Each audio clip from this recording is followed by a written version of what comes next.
বন্ধুগণ, কেমন আছো সবাই?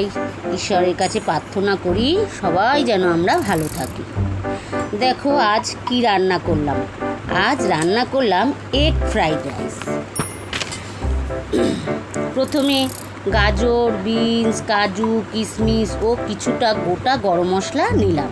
তারপর কড়াইয়ে গোটা গরম মশলা ফোড়ন দিয়ে তাতে কেটে রাখা সবজিগুলো ছেড়ে দিলাম। তাতে পরিমাণ মতো নুন দিলাম।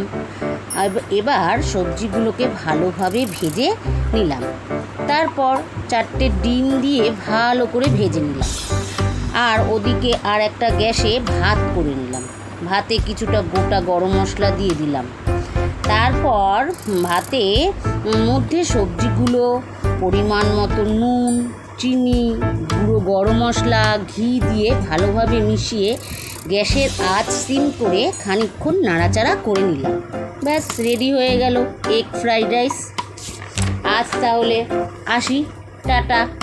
আবার দেখা হবে পরের ভিডিওতে। ও আর হ্যাঁ, তোমরা আমার কাছে কী ধরনের ভিডিও দেখতে চাও জানিও কিন্তু। আমি তাহলে সেই ধরনের ভিডিও করে তোমাদের আনন্দ দান করব।